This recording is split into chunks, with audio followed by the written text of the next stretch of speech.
The best man, Mr. Bobby C.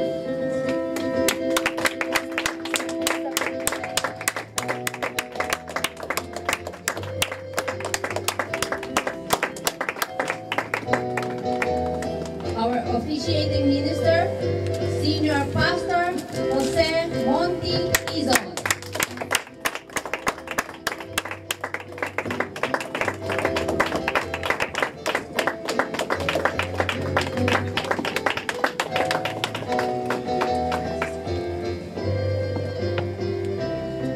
Now, the principal sponsors, Sister Loida Lorna Izon.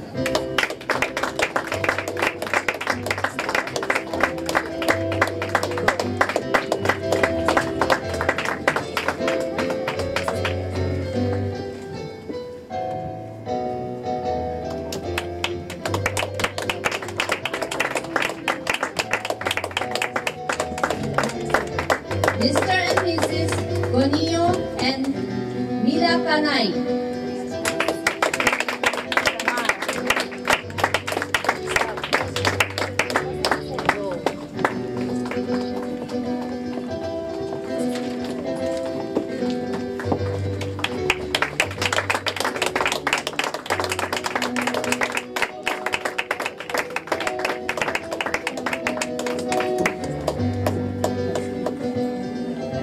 Mr. and Mrs.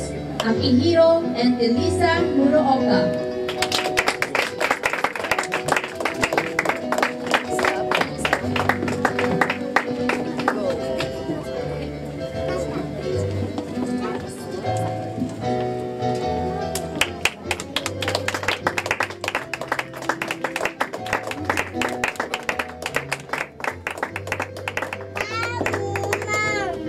Mr. and Mrs. Kazuo and Maria Teresa Muroy.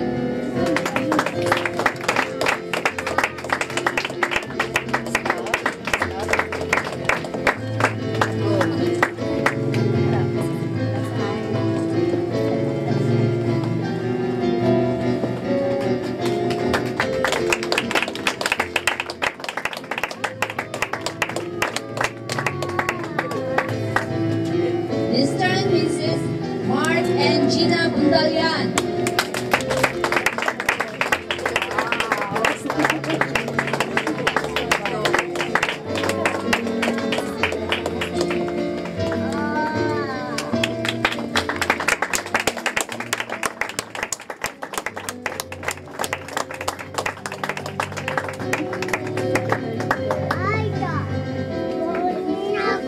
Mr. and Mrs.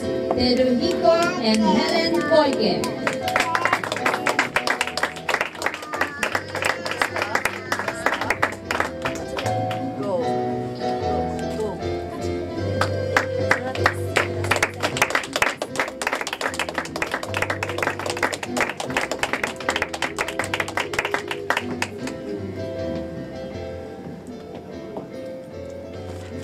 Mr. and Mrs. Michio and Imelda Ogino.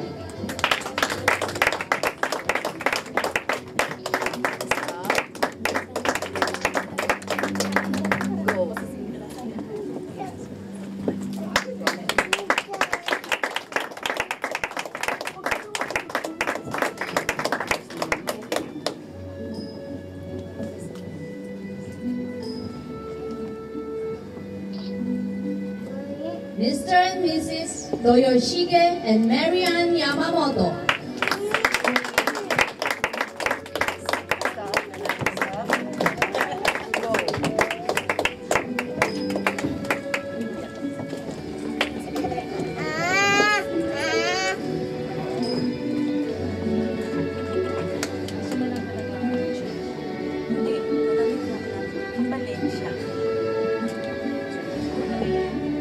Mrs. Zenaida Miho, escorted by Mr. Travis Isaac.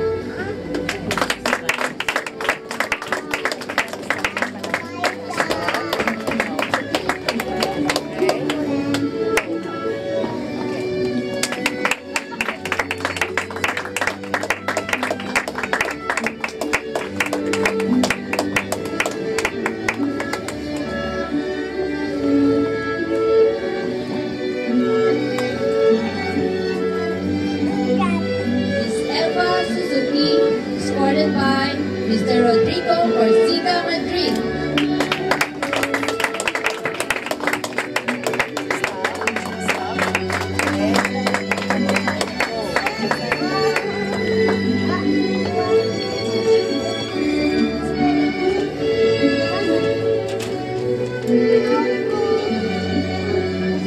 Miss Annabel Sunoda, escorted by Mr. Luis Alday.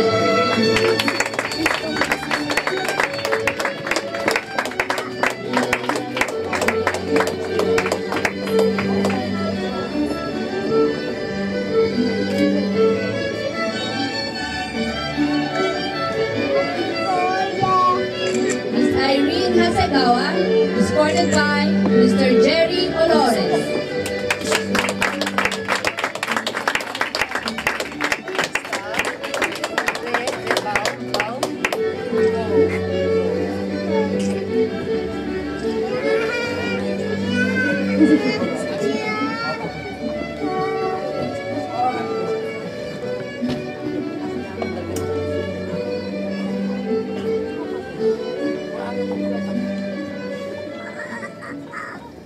Miss Shirley Suda, escorted by Mr. Yukio Shibata.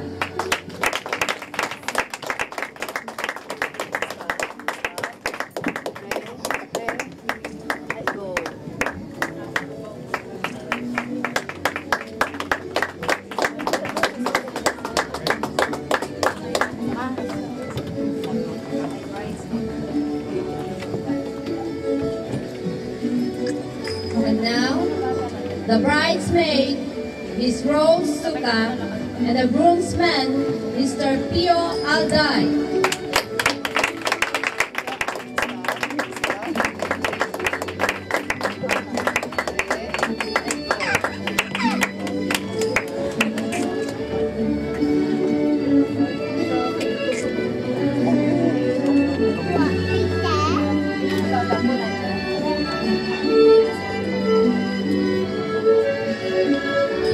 And now for our secondary sponsors, Candle, Mr. and Mrs. Jeb and Regina Aliputol.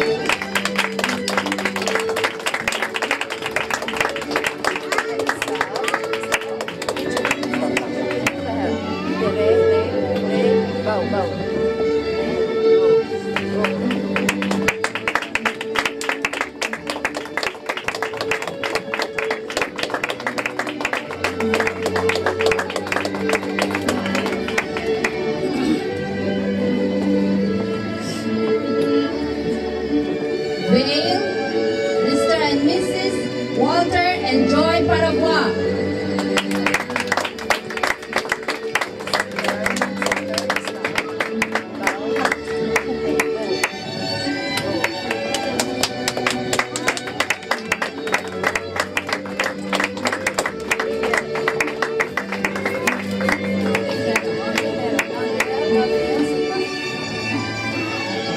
Ford, Mr. and Mrs. Christian and Giselle Sayas.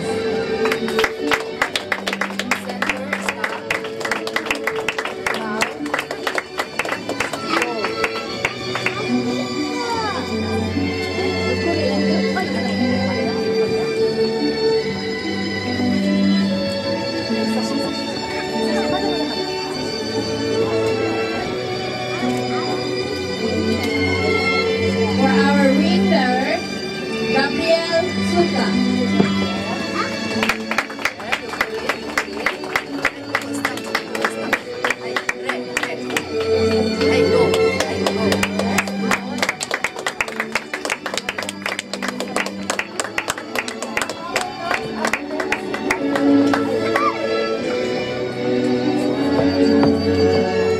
For our coin bearer, Nathaniel Zapra.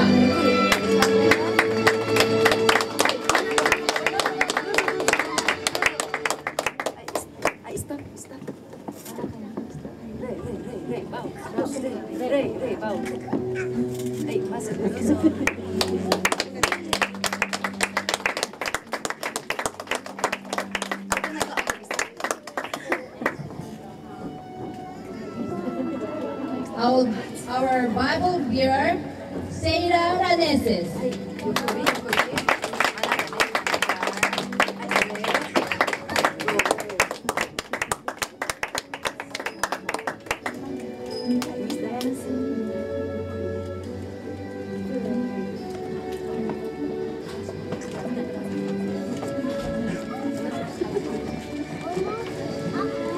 Our flower girls, Natsumi Kikuchi.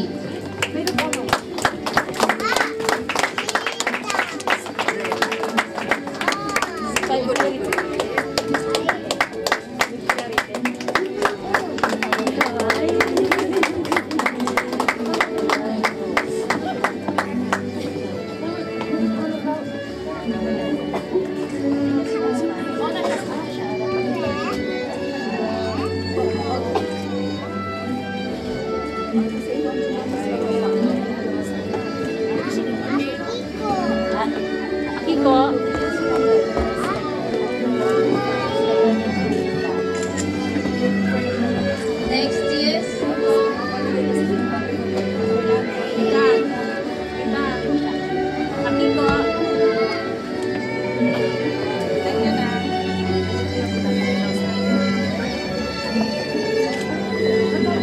our maid of honor, Mrs. Diana Singh.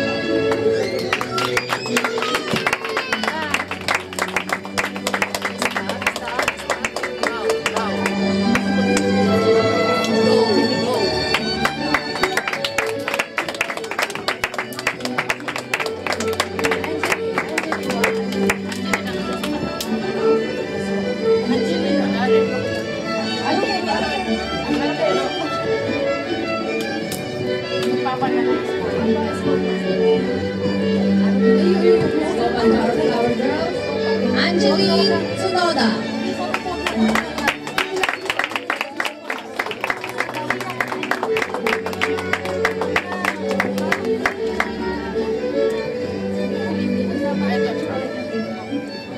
Next is Akiko Oka.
And now, let us all rise up together. Let us all rise up together and welcome the bride, Sister Alma Rodriguez Tanaka.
Beloved, we are now here gathering to witness the wedding of Brother Tanaka and Sister Alma. And before we start and pray for this, let me ask Sister Joy to read for us the 1 Corinthians chapter 13 from verse 1 to verse 7, so as we know what love is according to the Bible.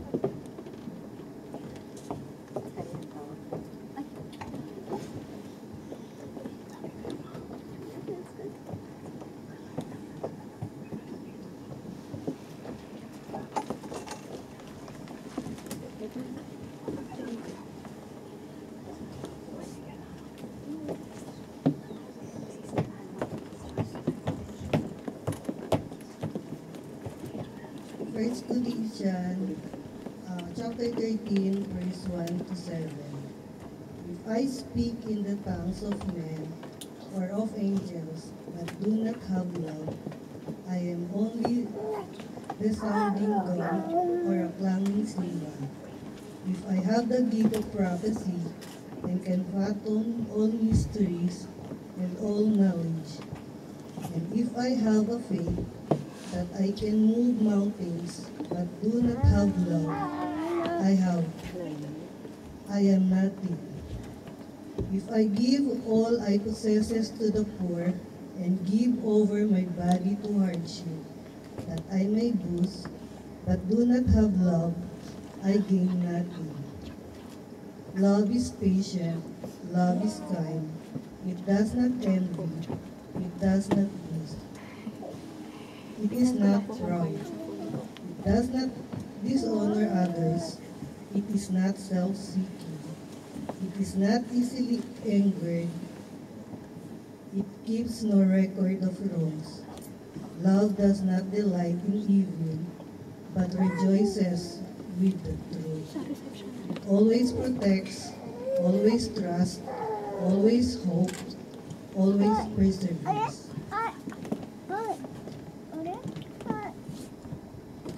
So today we're going to see what the Lord has done for these two couples. Sa kanilang pagiging kasintahan, sila po ay nakapagpasyang magpakasal.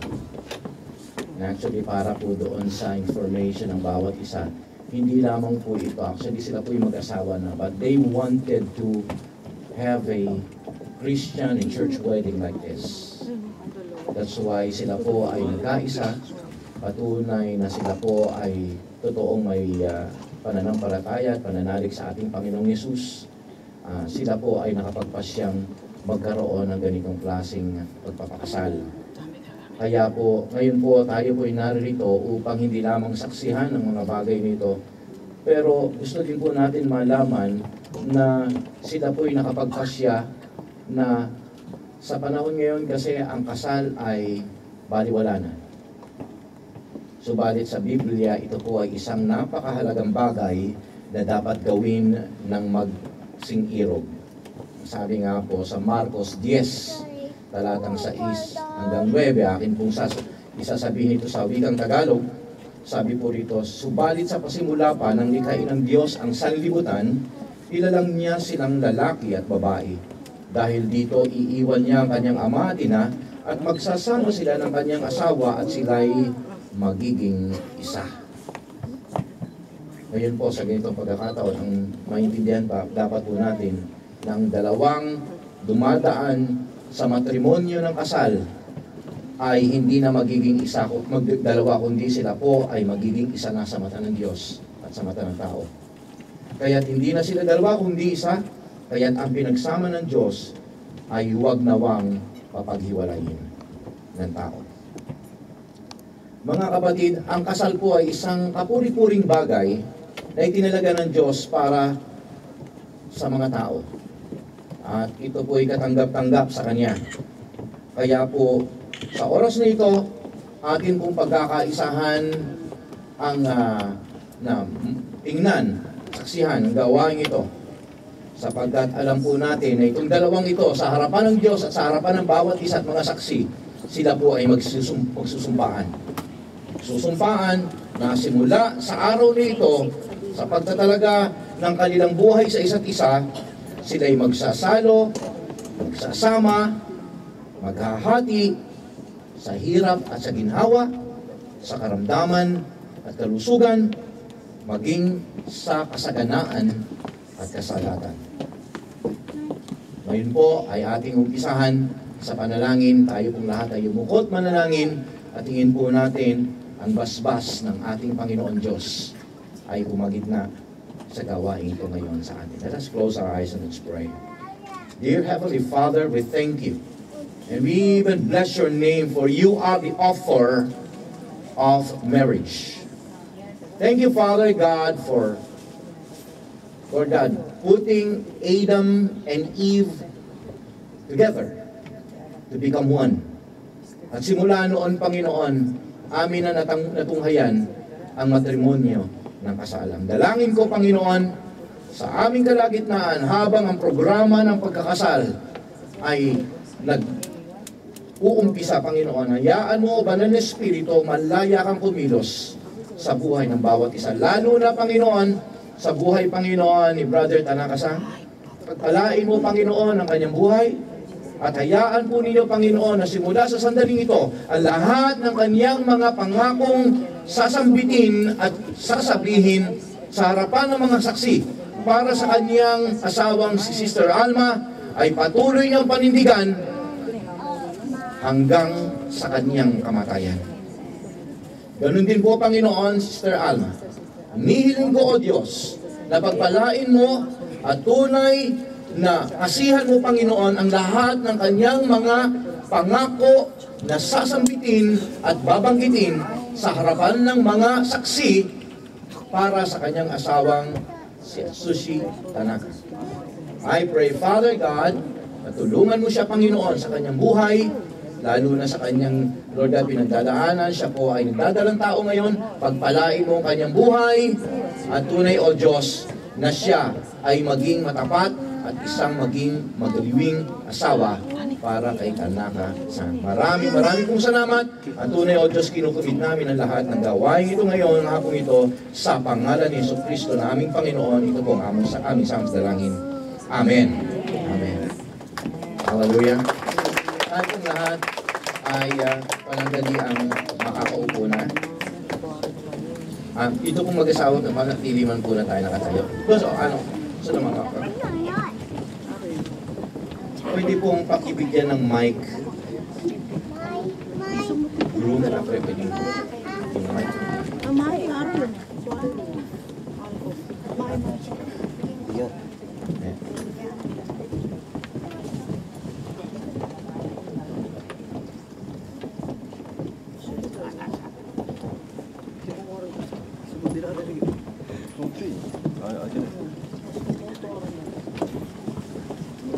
Shinro Tanaka-san. Anata wa koku ni iru Alma-san wo yamiru toki mo, tsukuri ya naru toki mo, tomeru toki mo, mazushiki toki mo, tsuma to shite aishi, oyamai tsukushi mo koto o chikaimasu ka? Chikaimasu. Sister Alma, handa mo bang ibigay ang iyong sarili upang maging kabiyak ng puso sa ang lalaking ito, at may papangako mo ba na siya'y iyong mamahalin aaliwin at aalagaan sa hirap at sa ginhawa, sa kasaganaan at kasalatan, maging sa kalusugan at karamdaman. Dozo,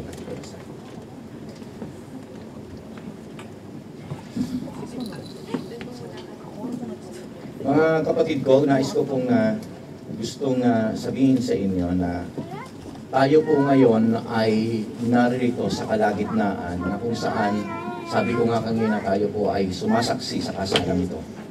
Na gusto ko maunawaan natin kung gaano ito kahalaga sa mata ng Diyos.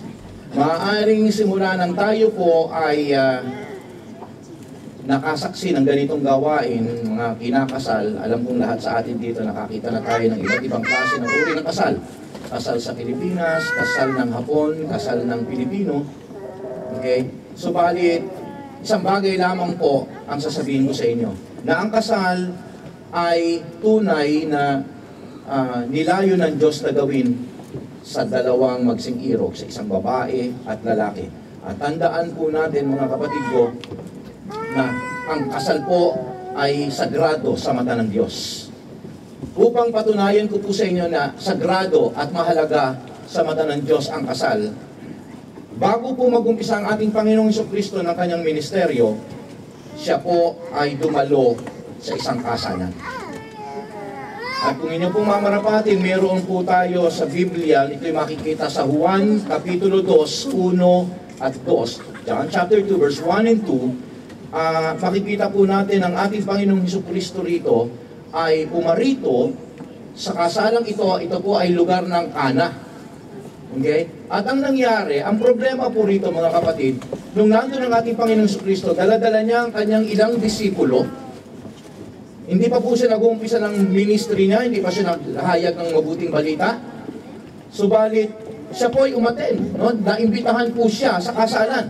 At the fact ng ating Panginoong Jesucristo ay umaten sa kasalan, ito'y nagpapakita ng kanyang pagsang-ayon na ang kasal ay tunay na importante, sagrado sa mata ng Diyos. Sapagkat kung hindi po ito importante, hindi niya ito sana dinaluhan. Maintindihan po natin na ang presensya ng ating Panginoong Jesucristo ay pagpapahiwatig na siya ay sumasang-ayon sa kasal. Ang sabi nga po, let me read you the verse in chapter 1 to chapter 2 of John. Gospel of John. Sabi po rito, pagkalipas ng 2 araw, may kasalan sa Kana, Galilea, at naroon ang ina ni Jesus at ang kanyang mga alagad ay naroon din. Naimbitahan ang family ng ating Panginoong Jesucristo at sinama niya ang kanyang mga alagad. Okay? Kaya gusto ko pumunawaan natin, ang kasal po ay hindi pa uso. At huwag po tayong maniwala na ang kasal po ay papel lamang. Maraming mga tao ang nagsasabi, papel lang yan. O hindi na uso ngayon ang kasal. Nagkakamali po tayo.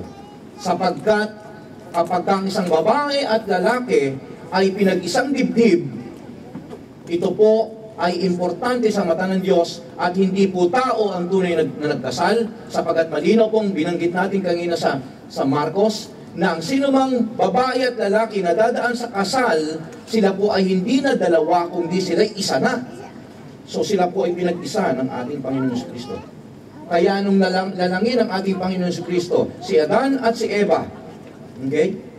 Ito po ay nagpakita ng isang napakahalagang kaloob ng Diyos para sa mga tao. Kaya hindi po natin pwedeng baliwalain ang kasal.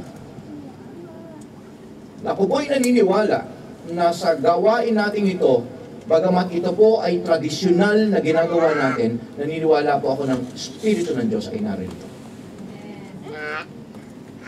Kaya si Brother Tanaka-san, si Sister Alma, sa kanilang pagpasok sa kasal, tandaan po ninyo, tumatanggap kayo ng kaloob mula sa Diyos. Sumasang-ayon ang Panginoong Diyos sa inyong kapasyahang ito.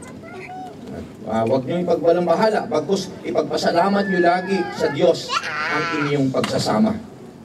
Huwag nating sabihin, ayoko na sa iyo, ayaw mo na rin sa akin, tama na. Hindi po ganon. Mamaya po, kanina po, sinabi ko kanina yung hanggang sa kamatayan. Mamaya magsusumpahan din po sila uli nito. Okay? ang sumpaan po ng mag-asawa ay hanggang kamatayan. Okay? Lalong-lalo na para sa mga taong mayroong relasyon sa ating Panginoong Diyos. Alam po ninyo, nag-iba ng istorya ng buhay kapag ang isang tao ay mayroon ng Kristo sa kanyang puso. Okay? Kung noong po, hindi pa po tayo mananampalataya, kaya po natin gawin yun nang walang takot. Sabi naman natin, naaayon naman sa batas ng tao. Subalit, ngayon kayo po ay mananampalataya na maaaring naaayon sa batas ng tao, pero hindi sa batas ng Diyos.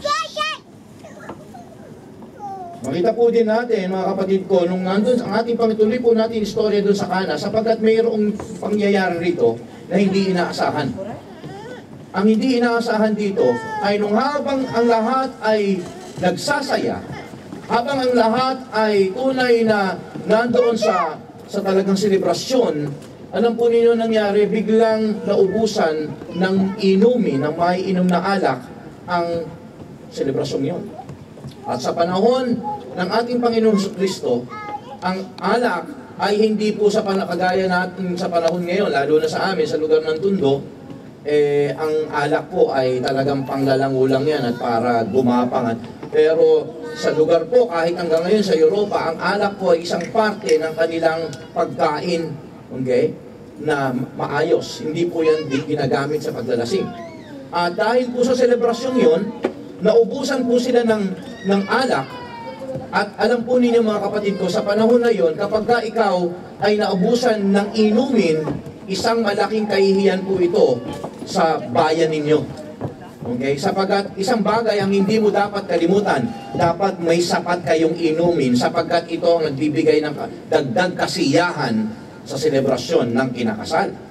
Kaya nga po mga kapatid ko, ang nangyari po, naubusan nga po ng alak ang kasalang ito.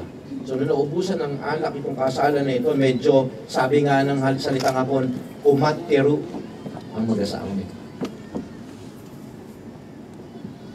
Maintindihan po natin na kung umatero ang kasalan ngayon, yung saya, biglang, boom, biglang nataranta, biglang takot, biglang kalungkutan ang magiging mararamdaman ng mag-asawa, maging ng mga parte ng mga programa na yon. At ang mga tao ay unti-unti nang magrereklamo, unti-unti na magsasalita ng mga negatibo, at yung iba maaari mag-uwian na at maging disaster ang kasalang yon. Instead, naging masaya. Good thing, Jesus Christ was there. It's a good thing. Alam po ninyo, yun ang maganda eh. Napakaganda na sa isang kasalan ang inimbitahan natin ng presensya ng Diyos. Sapagkat walang bagay na mangyayaring kapalpakan o mangyayaring pangit kapag ka sa isang kasalan ng mag-asawa, inimbitahan natin ang presensya ng ating Panginoong Jesucristo. And I praise the Lord because si Tanaka-san, Sister Alma, they have decided to accept Jesus as their personal Savior and Lord. And I do believe, mga kapatid ko, na kung lalakad kayo sa kalooban ng Panginoon, dadaan kayo sa kumatero na toki.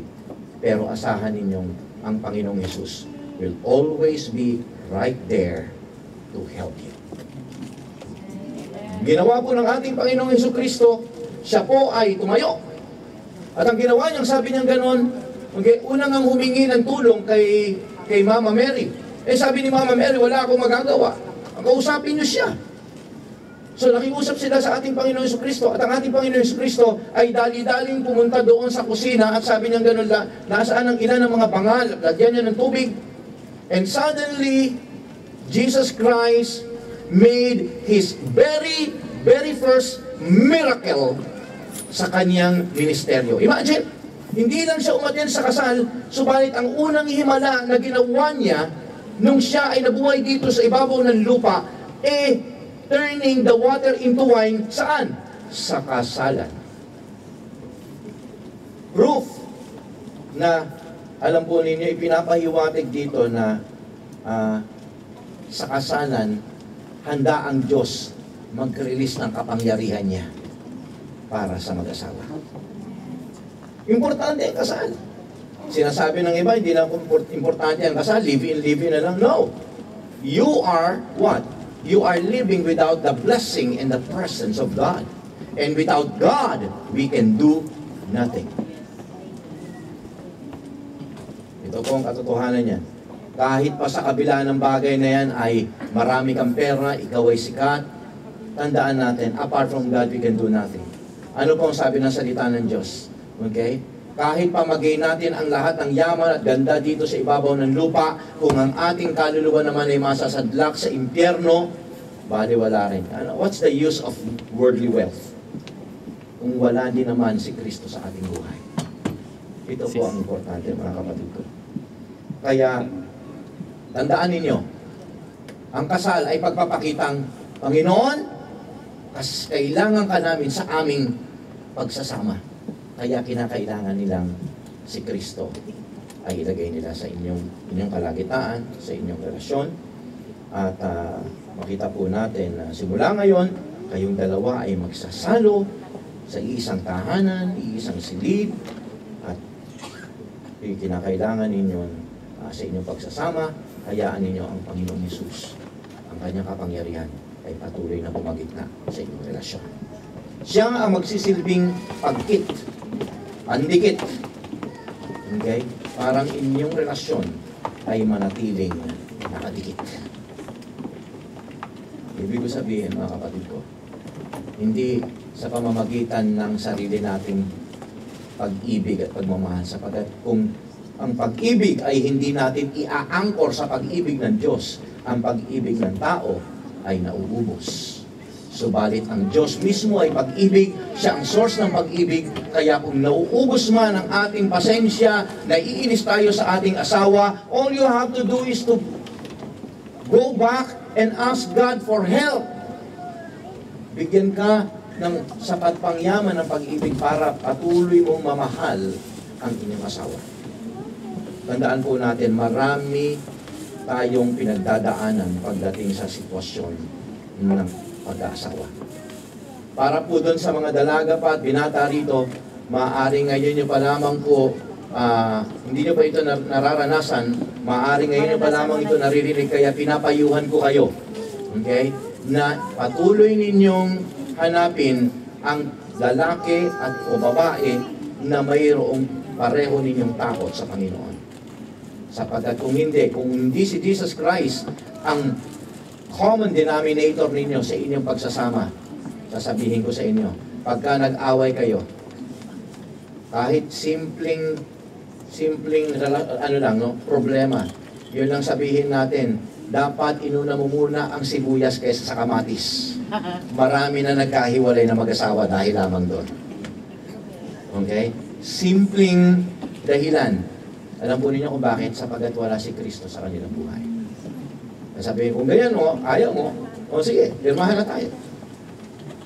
Now, I thank God sapagkat dito sa ating iglesia, marami tayong mga kababaihan dito na nadala nila ang kanilang mga asawa sa Panginoong Hesus.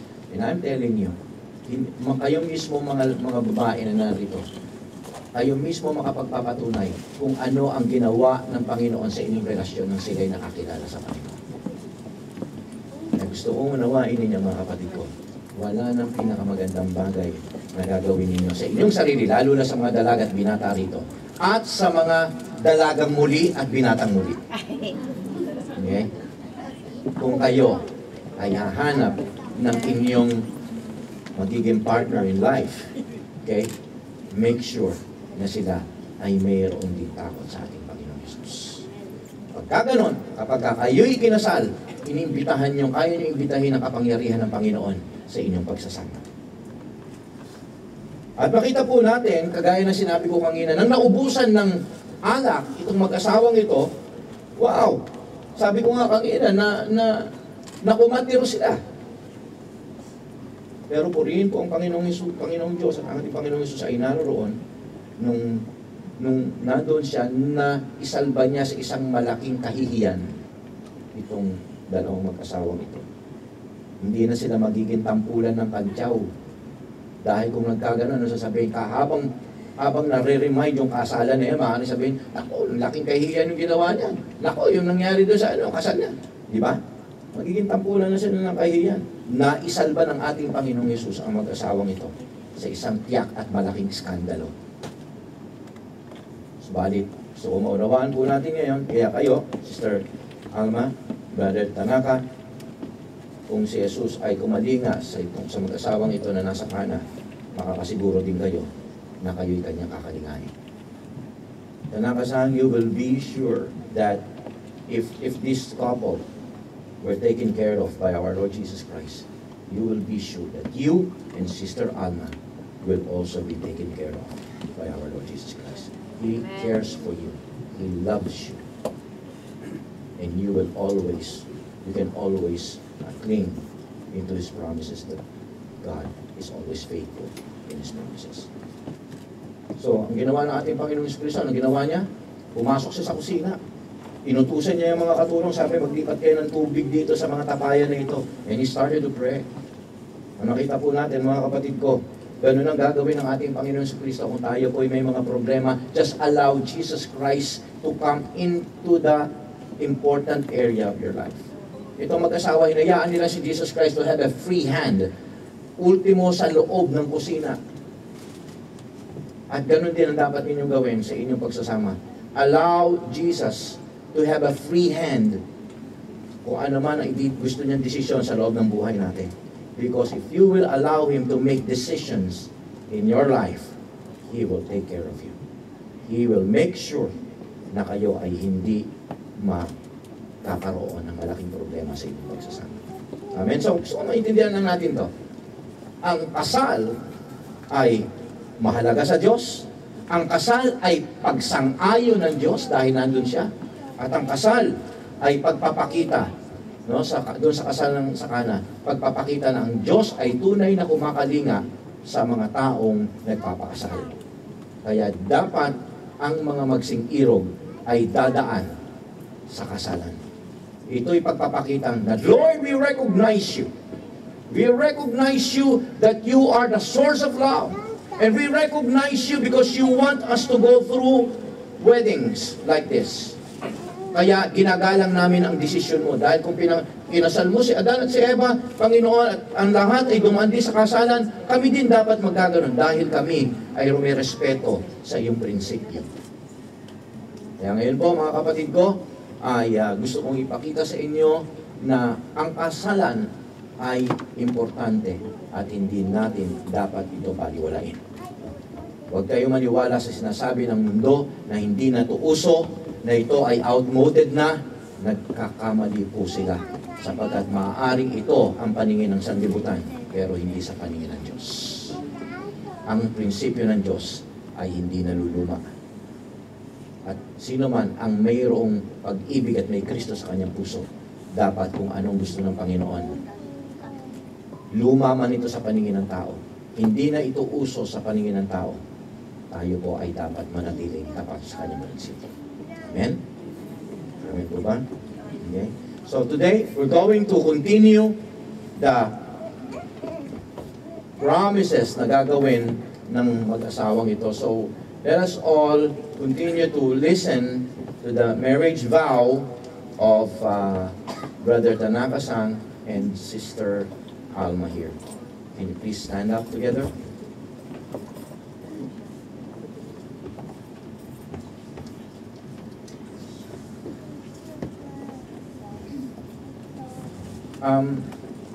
Tanaka Kyodai, 私の言ってる言葉を真似してください。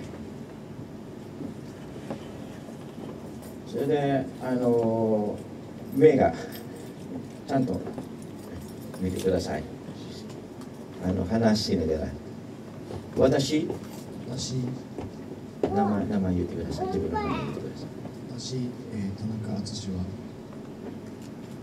はアルマをアルマを妻として受け入れ、妻として受け入れ、楽しい時も楽しい時も苦難の時も苦難の時もこれからの人生はこれからの人生は神の手をもとに神の糧をもとに神様が神様が二人を分かつまで二人を勝つまで妻アルマを妻アルマを愛し続けることを誓います。愛し続けることを誓います。 Sana, please. Ako, Ako, please say your name, si Alma Rodriguez Tanaka, ay tinatanggap kita ay tinatanggap kita at Sushi Tanaka at Sushi Tanaka upang maging aking asawa upang maging aking asawa simula sa mga sandaling ito. simula sa mga sandali ito. Ako ay nangangako Ako ay nangangako sa harapan ng Panginoon sa harapan ng ating Panginoon at itong mga saksi at itong mga saksi na sa tulong at biyaya ng Diyos, na sa tulong at biyaya ng Diyos, ako ay magiging matapat ako ay magiging matapat at magiliwin mong asawa at magiging mong asawa sa hirap at ginhawa, sa hirap at ginhawa, sa kasaganaan at kasalatan, sa kasaganaan at kasalatan, sa karamdaman at kalusugan, sa karamdaman at kalusugan. sang-ayon sa batas